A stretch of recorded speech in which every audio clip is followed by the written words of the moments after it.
Well, I just ended it. Sorry. No, did I start it? I just said stop. Okay, start. Okay, you should be able to see my screen. And the first thing I'm going to do, we're just going to talk a little bit about what I just showed you. And I'm going to go to my handy dandy. I'm not going to get on the board right now. I'm going to pull up my handy dandy document cam. And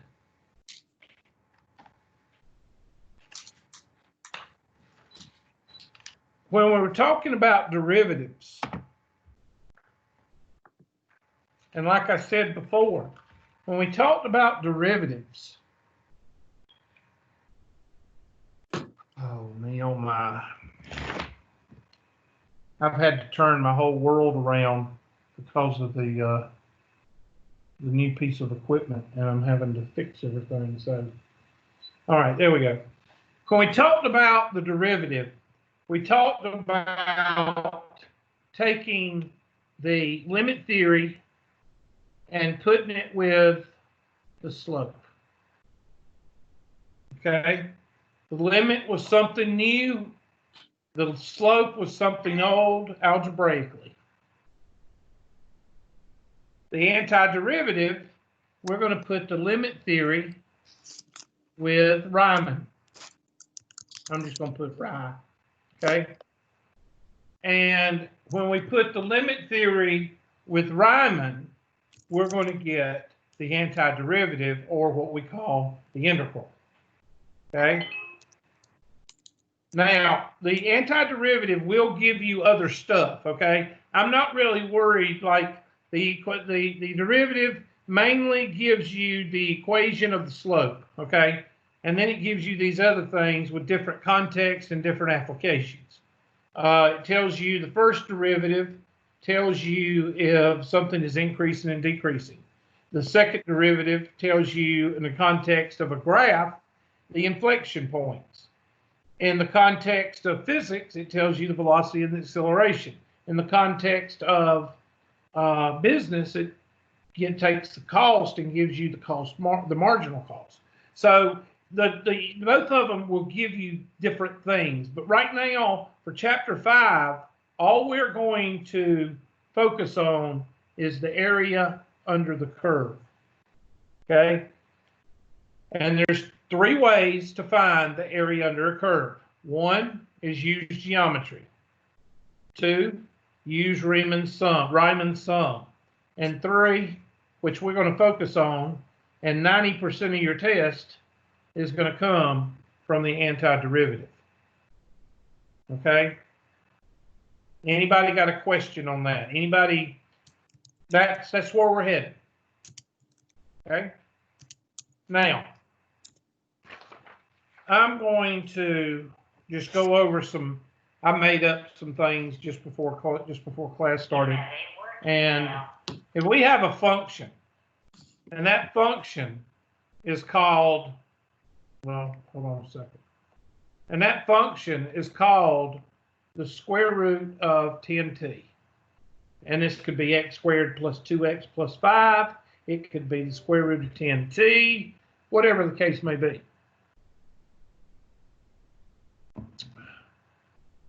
The main thing that you need to realize is that you could find the area under these curves. I'm going to do it right now. Well, we know that 10 times square root of 20. I don't know what these numbers are right here, but let's just say 10 square root. Somebody take the square root of 20 for me and tell me what that is. What's the square root of 20? 2 square root of 5. I know, in the calculator. What is 2 square root? What is square root of 20? Oh, like 4.47. Yeah, decimal. 4.47. 4.47. And what is 10 square root of 4?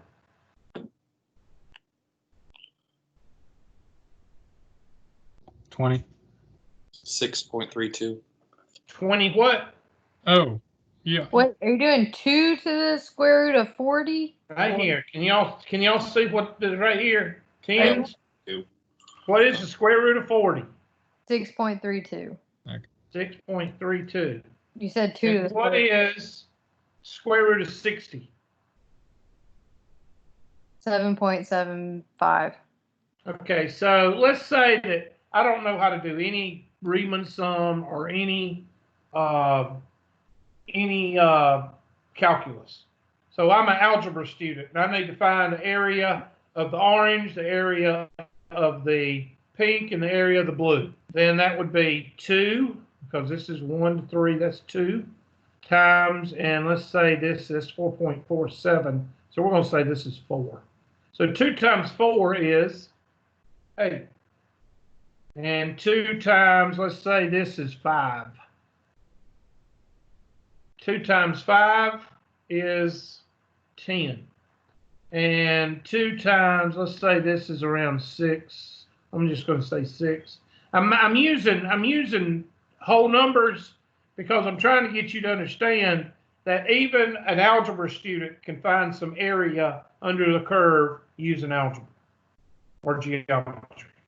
So 1, geometry, you just use length times width, and you add them together.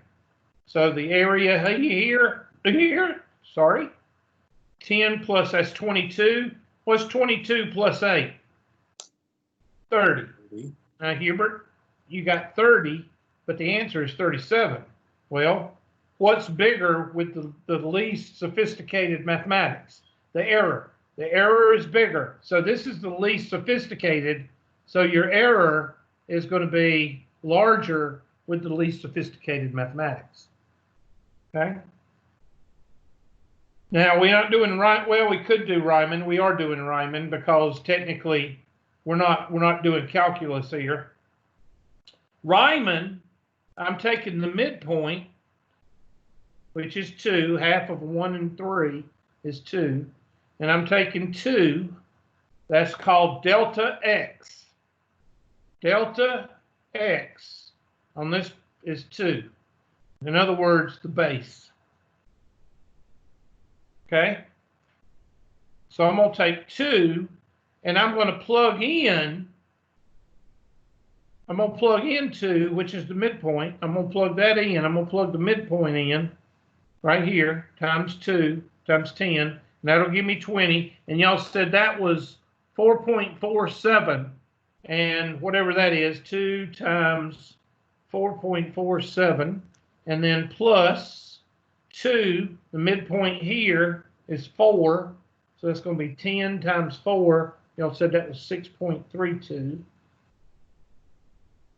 And then 6 is the midpoint here. 10 times 6 is 60. And y'all said that would come out to be 7.75. And when you do the math, you get 37.085.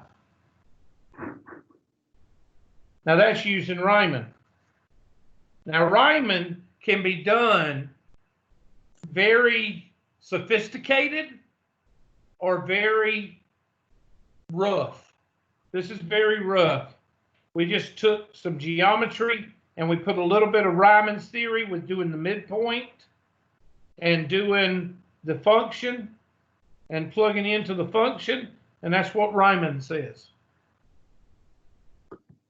And then we could go from 0 to 7, and we could set up 0 to 7 with antiderivative of 10t to the 1/2 power dt. And we'll come to that later, but we could actually do that. Okay? So the derivative of 10t, the derivative is 10, so that would be a 10 right here. So that would be a 1/10 out here. So that would be u to the 1/2. So that's going to be plus 2/2 over 1/2 plus 2/2 is equal to u to the 3/2, 2/3, and that's evaluated in 10t. U is equal to 10t, so evaluated at, and at 1/10 times and that's going to be evaluated at 0 and 7. And if you actually did the math, we'll get to this. If you actually did the math, you're going to get a whole lot more detailed than this, because this right here is the antiderivative. It uses the what? The limit theory. And the limit theory makes these rectangles turn into slithers of hair. And you get them to just about where they're touching each other. Okay, so there's the three ways: rough geometry, semi-rough, Riemann's theory or Riemann's sum, and then very sophisticated antiderivative.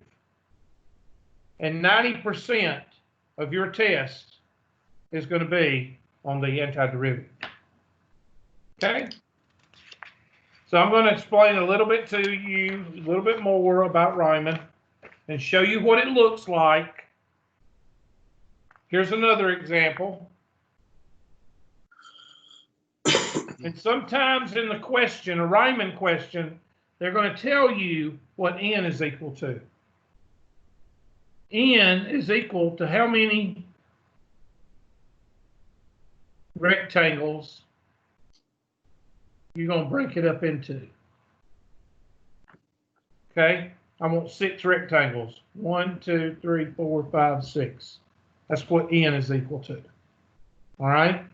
Most of the time, the midpoint is the best way to go. You can go left, or you can go right, or you can go the midpoint. And most of the time, midpoint is the best way to go. 3 calculations are going to give you 3 different answers, and the midpoint is usually going to be the closest one to the antiderivative. So how would you do this one? Well, you would set this one up. You know that the midpoint is 3/2 or 1.5. So you would plug that into the function. So our square root of 10t or 10x, whatever. You'd plug 3/2 into that function and multiply by delta x. Well, what's delta x? 1. Delta x here is equal to 1. We made our rectangles smaller. And I'm not going to, that's what those 3 dots mean. So that would be 10 times 3/2 times 1, 10 times 5/2 square root times 1, plus 10 times 7/2 times square root 1, 10 times 9/2, 10 times 11/2, 10 times 13/2. And then you add all those up and you get 36.97. With the bigger ones, we got 37.085. With the smaller ones, we're getting 36.976. So you're going to get closer and closer to the actual area.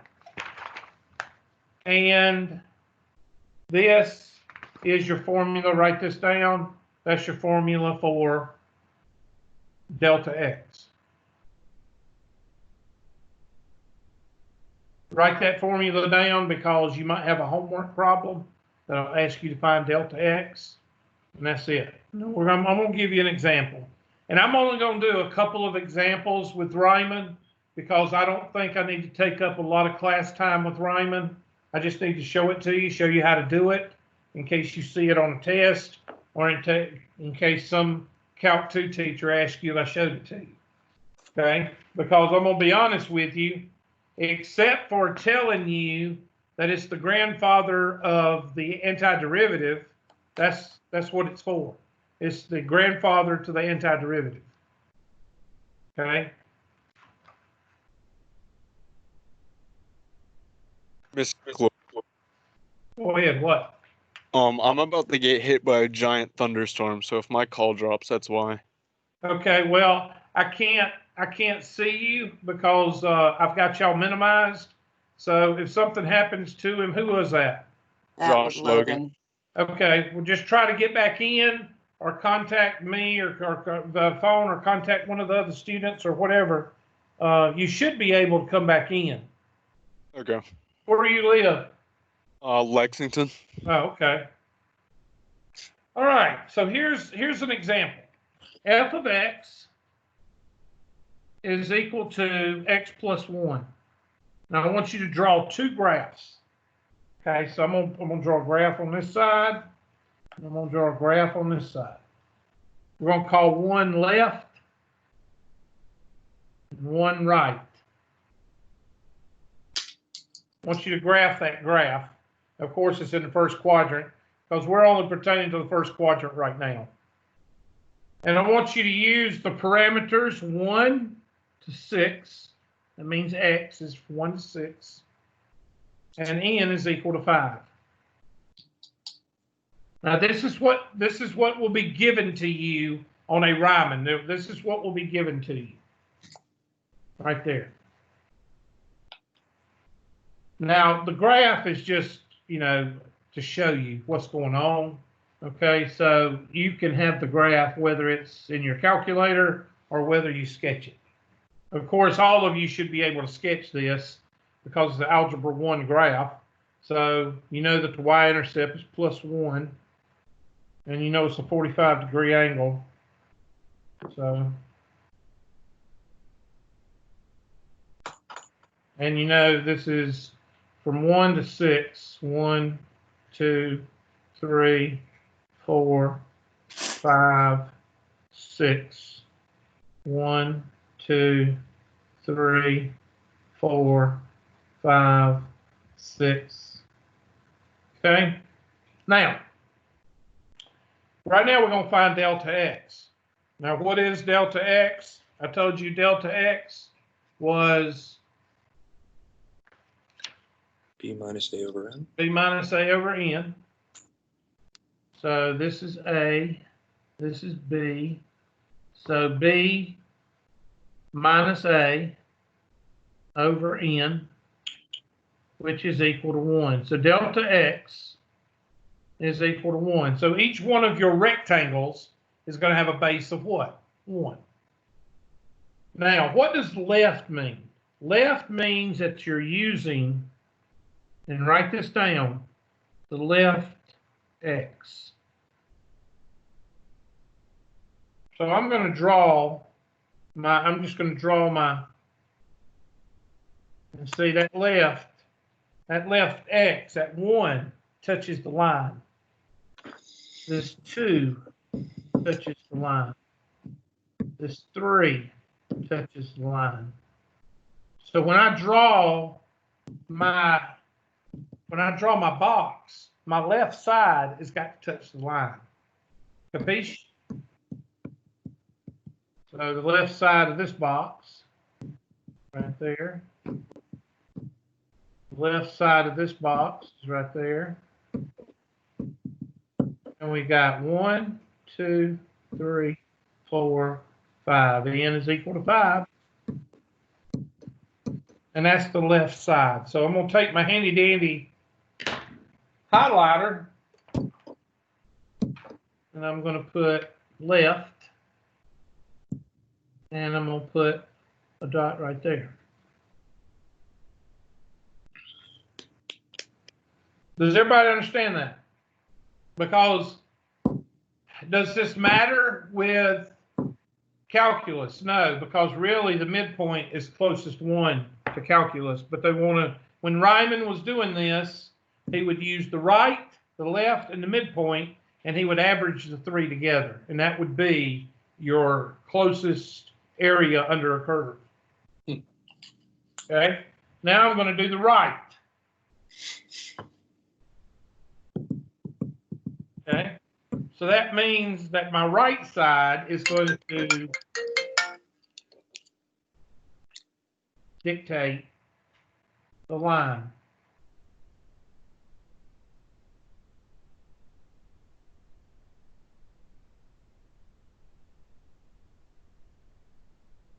And that basically means that you're either going to have an innie or an outie. Okay? These are innies. They're all inside the line. These are outies. They're what? Outside the line. 1, 2, 3, 4, 5. Now you can pretty much tell which one's going to be the overestimate and which one's going to be the underestimate. Why is the right going to be the overestimate?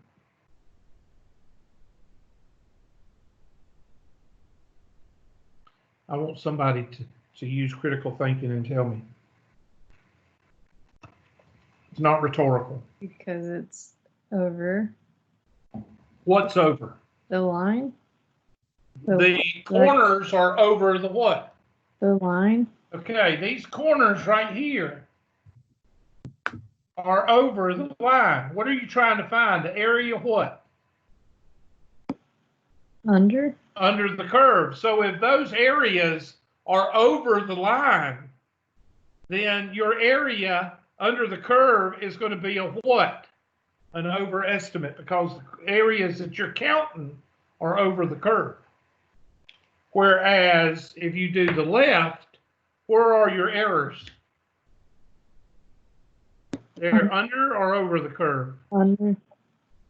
So that's going to take away from your area under the curve. So therefore, the left in this case, now it's not going to be all the time, the left in this case is your underestimate.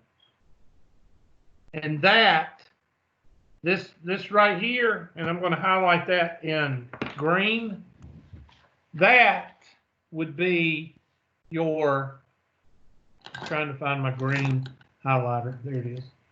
That would be your standardized test question. You're taking a GRE test or a placement test or a test in, you'd look at a graph and they would say, is this an underestimate or is it an overestimate? That's why the midpoint is so much better, because you don't use the 1, 2, 3, 4, 5.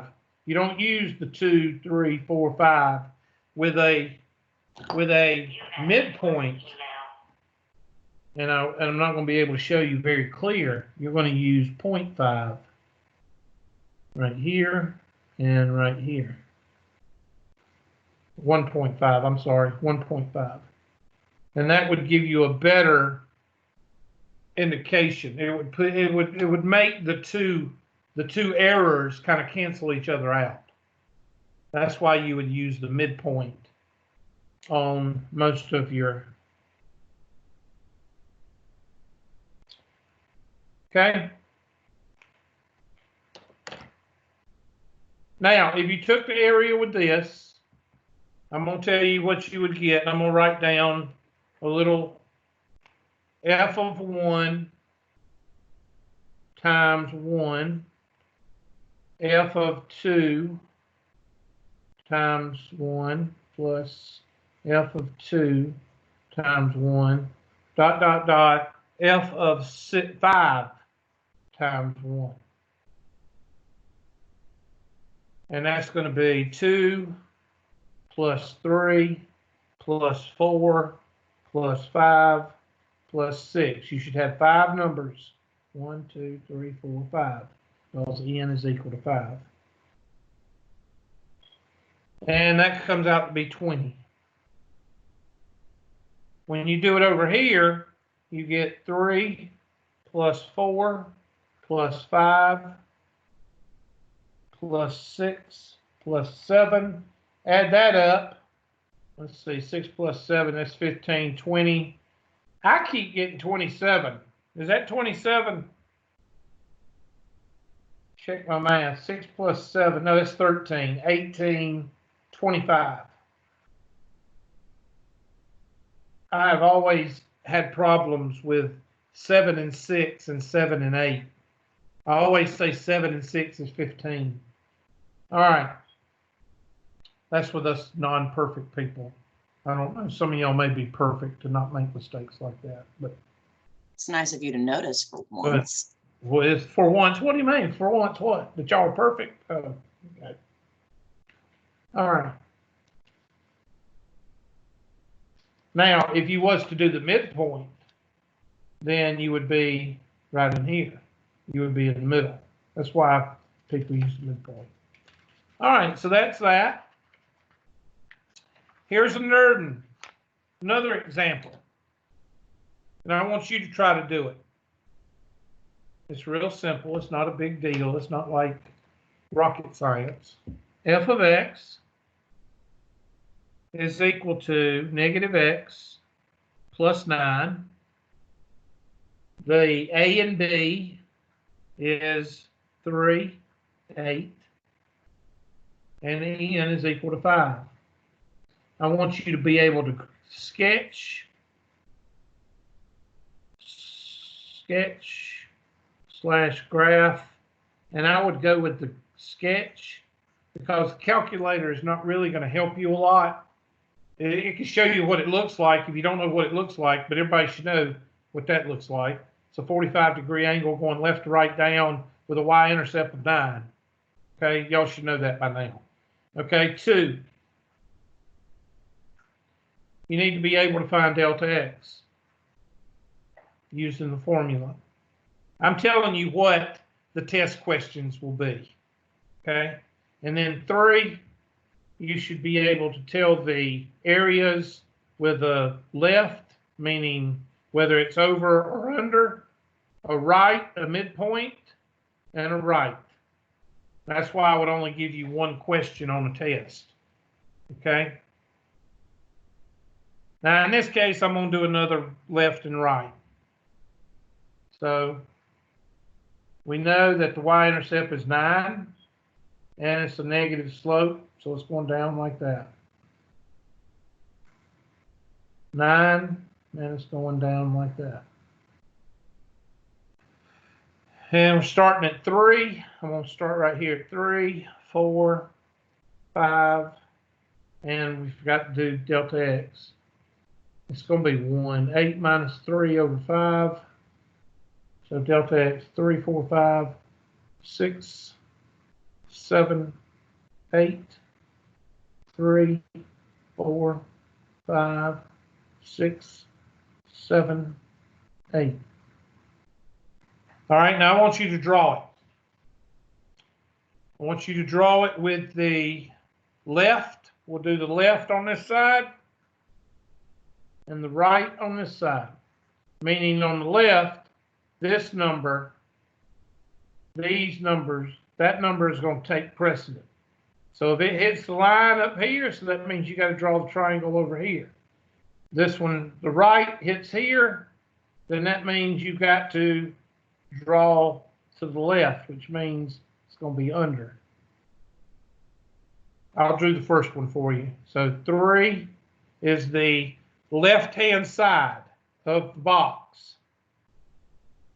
So that means I've got to go over the box. Okay. Here, the 4 dictates, boom, I can't go over because I got to go to the left. So it's under. So that means all these are going to be under. Depends on which way the line's going. And then I want you to figure out, I want you to add, plug in the number.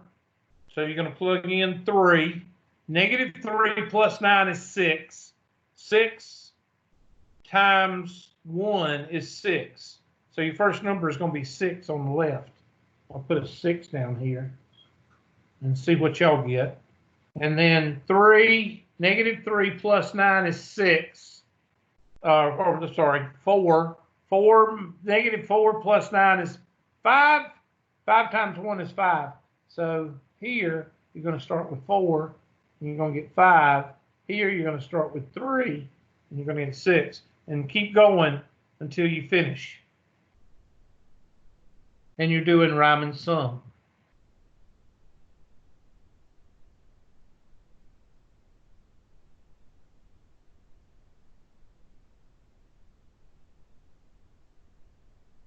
So we know that the left is going to be the overestimate.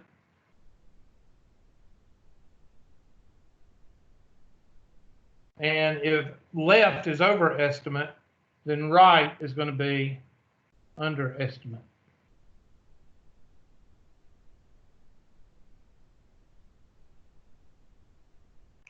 So go ahead and plug and chug.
Okay, so if I plug in, my next number is 4.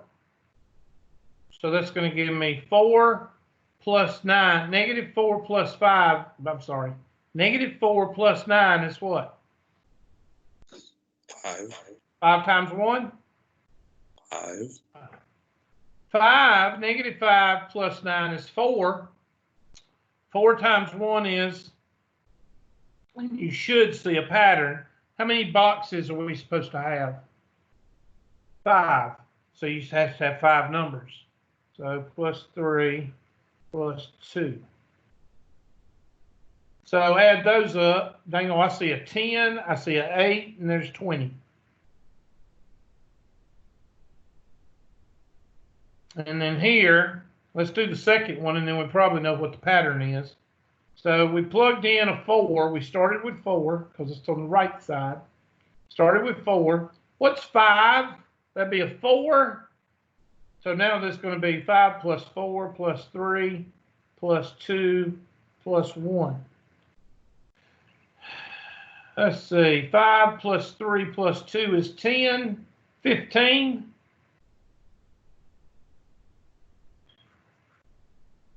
My goodness, we got a difference of, so I'm going to say, if we use the midpoint, I bet we're going to end up with what? What's between 15, 17, 18, somewhere in there. So I say it's going to be between 17 and 18, somewhere in there. So let's do it. Let's take another color, and let's do the midpoint. Let's do, somebody pick a color, green. All right. Take your midpoint right here. Of course, that's going to be 3.5, 4.5, 5.5, 6.5, and 7.5.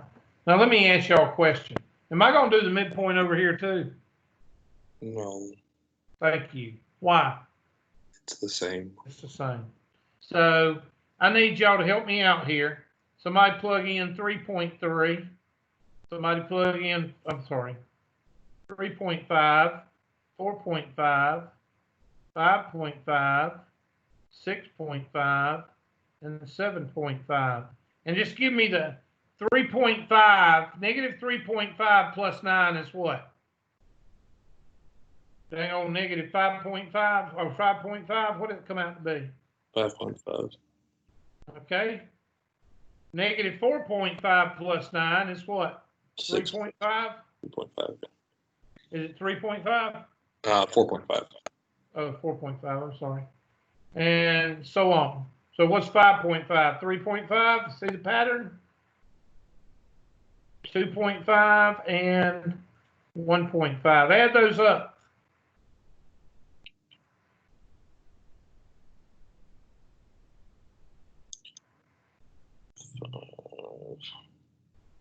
Plus 15, 17.5. It's a miracle because I said the area was going to be between 17 and 18. Now do you see why the midpoint is a little bit better? The midpoint gives you a better, more precise or more accurate area. Now, I will need you to be able to do the following. I need you to be able to do a sketch. I need you to be able to find delta x. I need you to be able to do the left, the right, and the midpoint. Now, as far as Ryman's, that's basically all I'm going to test you on. Now, the only other thing I will test you on is the nomenclature of Ryman's. In other words, what does Ryman look like when you go to a party and you have to put on a tie? Well, we've been doing the redneck way. The way that you write down Ryman is you use the sum, you use sigma. Okay?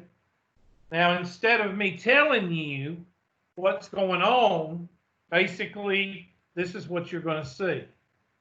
All right? The sigma, and this is for your information, because you will see sigma in all your upper level math courses, whether it's probability and statistics or whether it's calculus, especially when you get to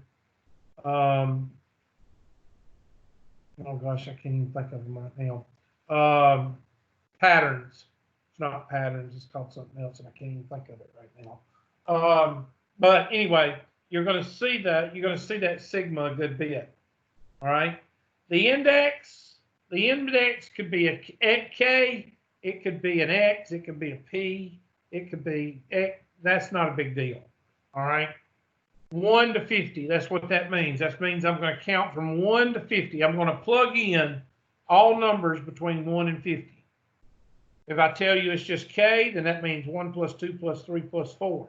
If I say K squared from 1 to 5, then that means 1, 2, 3, like that. All right. So you need to write this down, because if you've never seen sigma before, sigma means sum. Sum of the numbers from 1 to 50. And what are you going to do with those numbers? I'm just going to put them down. K means just put them down, or X. I have X squared or K squared means I'm going to square each one. Okay, so make sure you write that down so you know what sigma looks like.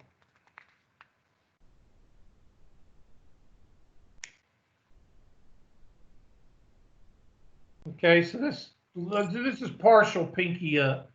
We ain't got the pinky all the way up yet.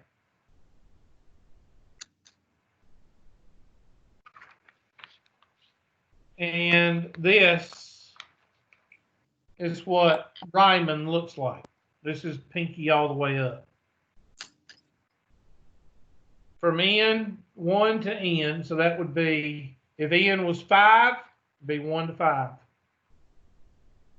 Your function, plug in a number and multiply it times the base. I'm going to write this down for y'all because it's very simple. This is your height. And this is your what? Base. This technically is going to be your limit theory, because this is going to turn in, instead of 1 to 5 or 1 to 50, with calculus, it's going to turn into 100,000. But you're not going to be doing that in your head. You're going to be applying the limit theory. So with Riemann, you may go from 1 to 5, you may go from 1 to, but with the limit theory in calculus, that's going to be automatically taken care of, and it's going to be a real thin hairline. Now, if you go from the left, you're going to use this formula. Go to the right, you're going to use this formula. Midpoint, you're going to use this formula. I'm not going to test you on this, but I want you to have it in your notes. And when you do the homework, I don't think you'll see it, but if you do, we'll work through it just like we have been. But I'm not going to test you on this.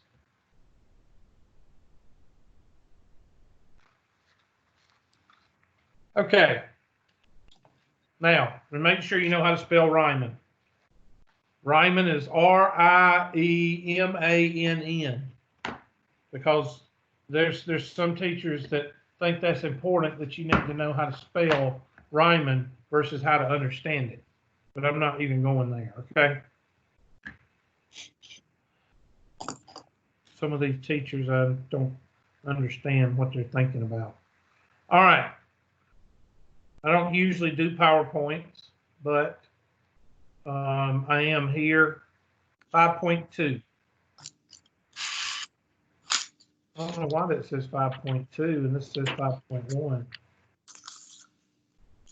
There is, I show this to all my calculus students. I'll never forget when I saw this.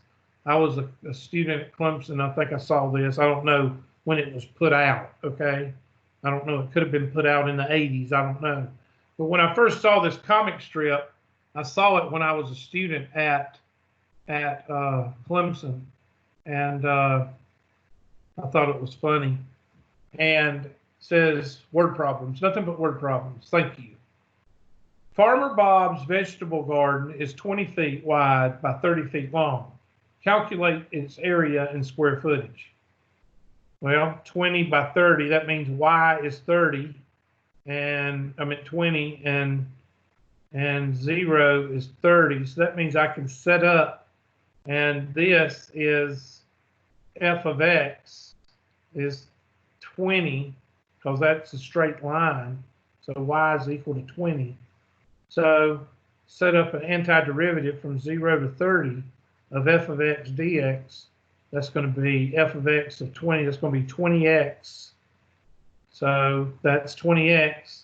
And then 60 minus 0 is, or 60, not 60, 600. 20 times 30 is 600.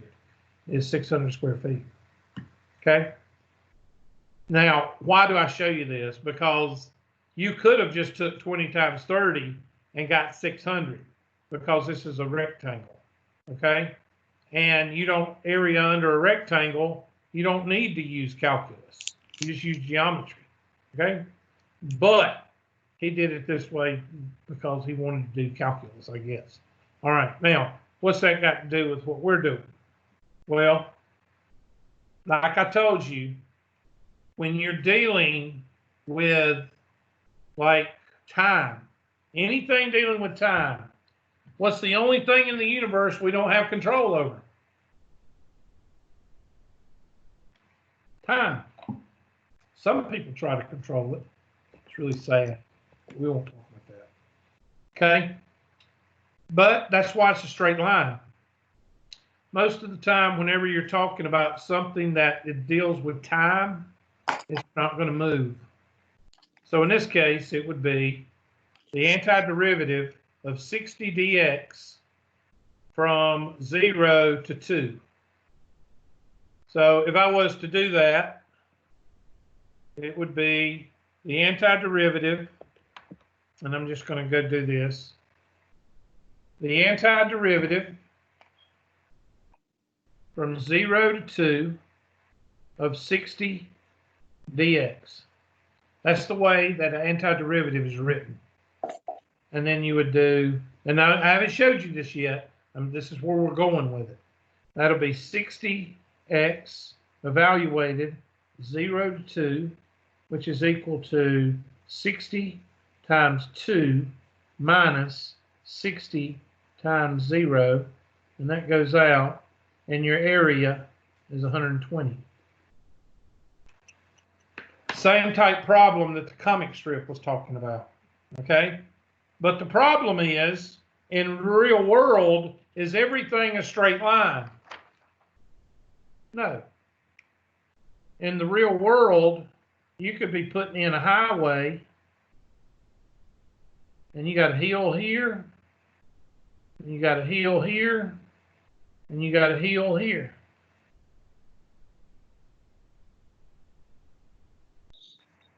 You got to put a vertical curve on the road to go over this hill, so you got to cut this off. That's called cut. And then you've got to take a curve here, and you got to fill right there.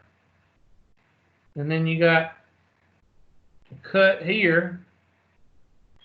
And then fill here. Now, if you've dealt with earthwork or moving earth, you know what I'm talking about. When you take earth away, it's called cut. When you bring earth in, it's called fill. And of course, you would cut here. Now, a lot of you saying, what's that got to do with what we're doing? Well, what is this? Area under a what? Area under a curve. What is this? Area under a curve. Well, Hubert, that's above the curve. Well, you're going to find out that you can find the area above the curve too. Okay, that's the difference. That's the difference between two curves. Okay, so you've got in a vertical aspect, meaning vertical curves, you've got to find the area there, there, and there, and fill. And what if you have more cut than you have fill? And you put it on the side of the road, you put a sign on it that says dirt for sale. Thing on my cousin Vinny. All right, so that's a vertical aspect. What if you have a pond? Here's a pond, and you own this pond. And here's your house, and you own this pond, and there is a road that's going to be coming through like this. Okay? Well, you're going to sell this land right, you're going to put the right of way right about here, and the right of way here, and your property goes here, here, here, and there. You own 50 acres or whatever the case may be. Well, guess what? They've got to figure the area under a curve from the middle of this road and probably out here because they don't want to, well, actually they got to figure the area that they're going to buy from you there and there. And that's a curve. And what is this? Area. So if anybody says that this is not applicable, you're not thinking in terms of an engineering aspect. Okay? And we won't even talk about mechanical engineering. When you're talking about parts, you got a part here, and you're cutting away, and you've got this right here. So we won't even talk about mechanical engineering. All right. Ceramic, probably not. Construction science.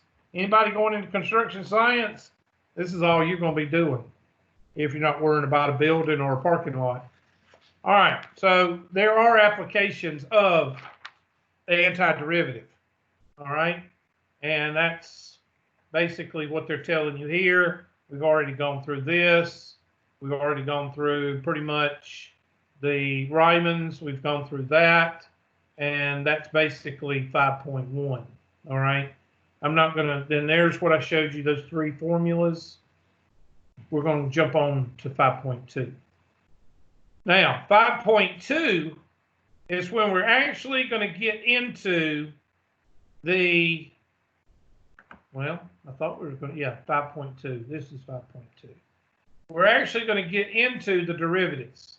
So I would say, what does the outline say? We go to 5.5 or 5.6? What does it say?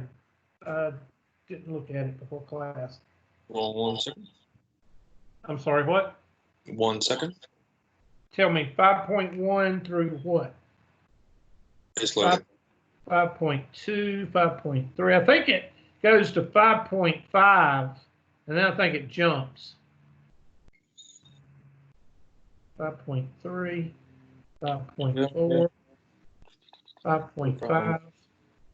5, 1, 2, 3, 4, 5, and then 6.1. What is 6.1 called?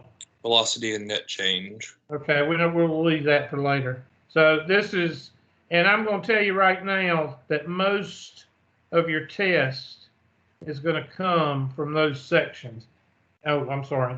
90% of your test is probably going to come from 5.2 to 5.5. Is there anything on the outline that says area between two curves? Regions between curves. Or is that? 6.2. Okay, we might add a little bit to this, or I might give you a separate test. I don't know yet. Okay, so here we go. We're still talking about Riemann because calculus teachers love to talk about Riemann because he was the reason we got antiderivatives. And this is Riemann, and I'm not going to worry about this. There's Riemann, definite integral. You see Riemann right here. And then they're basically, this is called the fundamental theorem of calculus right here because you're taking the limit. And see, that's the part we didn't have. And you're applying it to this, just like we applied the limit to the slope. We're applying the limit to Riemann, and we're getting basically this. Okay? That's how you write an antiderivative right there. And it's called the antiderivative or integral, the antiderivative from A to B of f of x dx. That's how you write it.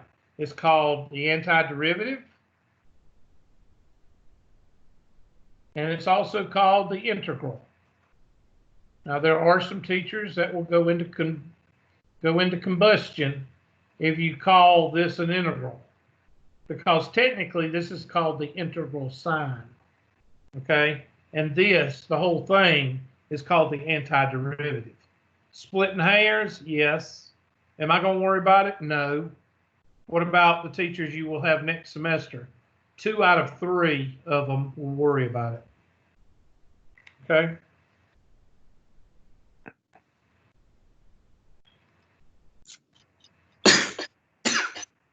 No coughing in class. All right, A and B.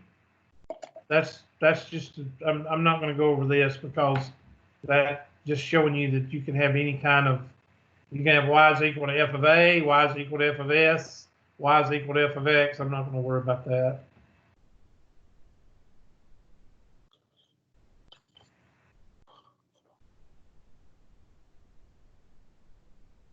Well, I'm trying to get, let me just go here and hit slideshow. I'm not a big slideshow fan. Okay, what do you do if you have 3 different regions? Well, you add them up. You add region 1, you add region 2, you add region 3. Okay? We'll get to this later. We'll get to it with examples. I'm not going to worry about this right now because we're going to cover it later. Okay, here's a good example of one that you would not do with Riemann because the error is too big. If you did a Riemann and you did from 1 to 3 with delta x being 1, that's going to be way out. Okay, but we can do the antiderivative from 1 to 3 of this function right here. We could do the antiderivative from 2 to 4 of this function right here.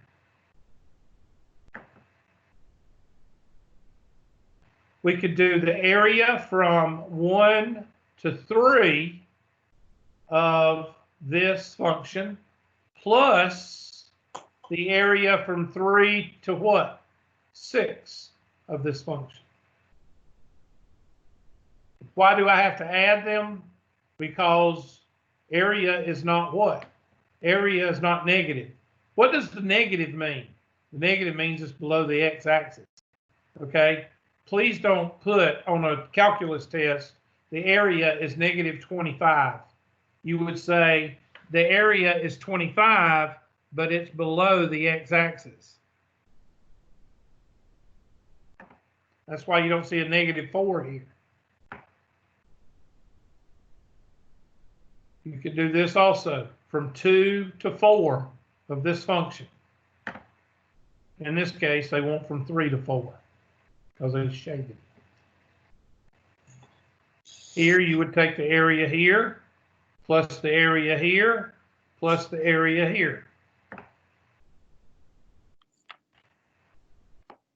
And this is just limit. So we're fixing to get into the actual limit.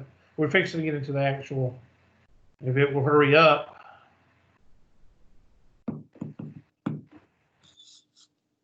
There we go. Write them down. Oops. There are your first few properties of 1 through 5. Okay? Just The to clarify, that's over. Antiderivative from A to B of f of x is equal to 0.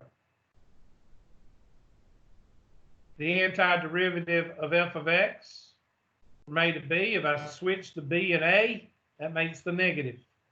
I can take two terms and break it up into two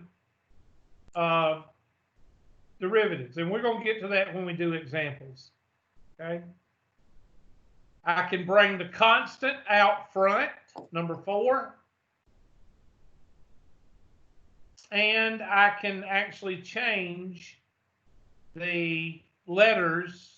That's really not a big deal. That number 5 is not a big deal. But I can actually add sections together. These are not the basic properties. These are just some rules of, what you can do with a derivative. The main two that you need to worry about is 2, 3, and 4. 2, 3, and 4 is the main ones you need to highlight.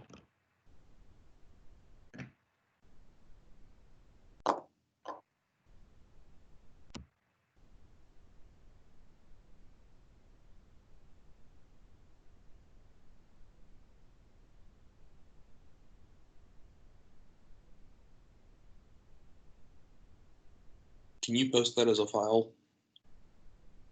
I can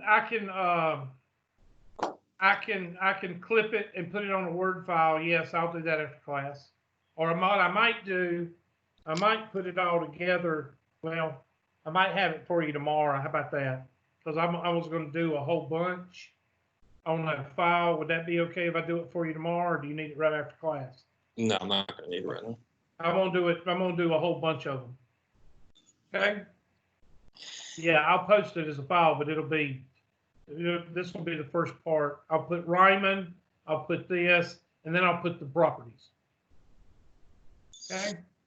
I think people are starting to combust. Okay, is it time to go? Oh, gosh. Why didn't you say something? I did. Who did? Me? O'Quinn? What did you say? I don't remember you saying anything.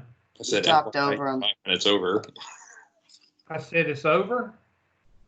Said I didn't hear you. FYI, you were 5 minutes over at that I point. did not hear you. I'm sorry. I'm so sorry. Sorry, folks. I'm so sorry. Let me get y'all. Oh, I'm sorry. Okay, well, let me hit recording. Stop recording. I was kind of wanting to get to